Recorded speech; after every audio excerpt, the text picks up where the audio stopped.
Thank you, Martha. And it's wonderful to hear stories like the one that Chair Gensler just told.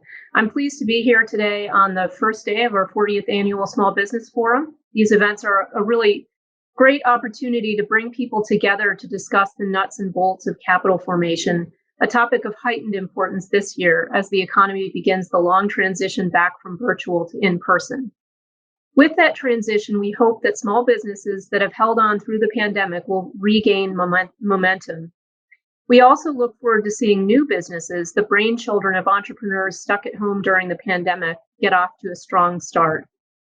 One of the few upsides of the past year was that people got a chance to spend time doing things they might not otherwise have done.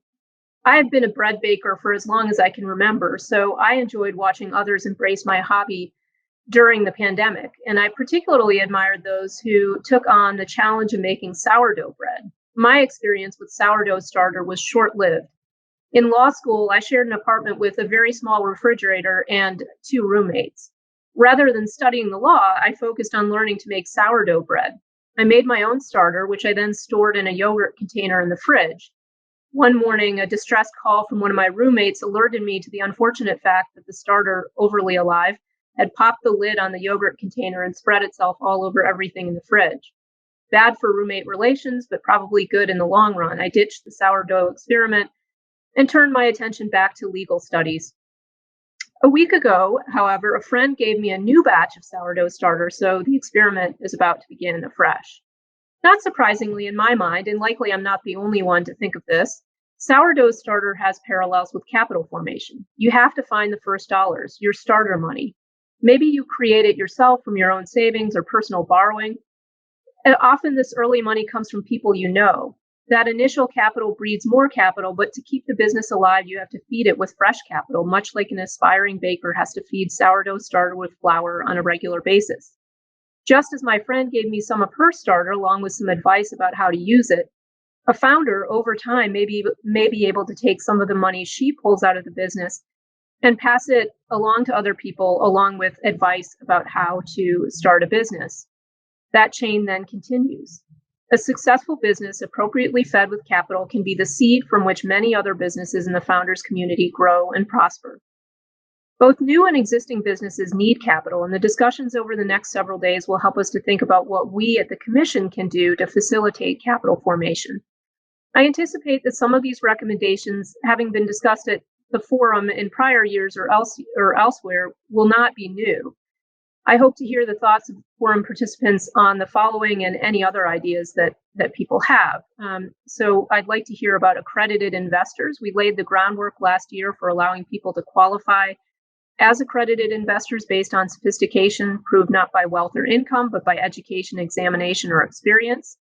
We need to build on this foundation, so people should be coming to us with suggestions of educational credentials, exams, or professional certifications and designations that could serve as the basis for accreditation. Another issue that I'd like some feedback on is finders. It's a forum favorite in many of its 40 years, a regulatory framework for finders, who are people who periodically introduce investors to small businesses in need of capital, would establish some much needed parameters for this activity. We proposed an exemption last year. We should consider finalizing that, or as Commissioner Lee has suggested, propose a rule for finders. Another issue is a micro offering exemption, which would make it easier for small businesses to locate early money. This would be a streamlined exemption that would allow small businesses to raise $250,000 to $500,000, subject to the anti-fraud provisions of the securities laws and a requirement to notify the SEC of reliance on the exemption.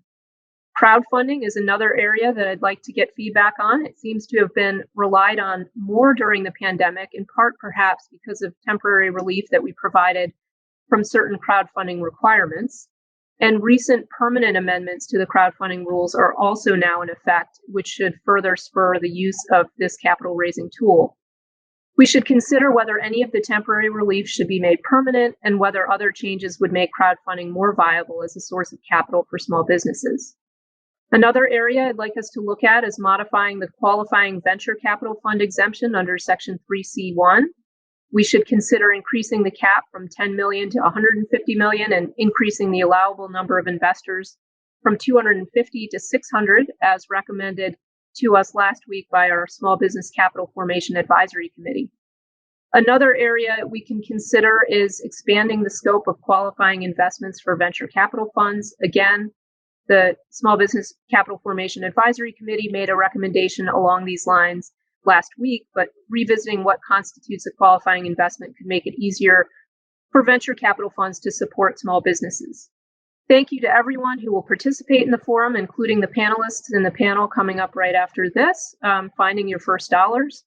As important as the upcoming days will be, small business capital formation deserves our continued attention, so my door is always open for anyone who wants to talk about these issues throughout the year, and maybe I'll even have some sourdough bread on hand for visitors to sample.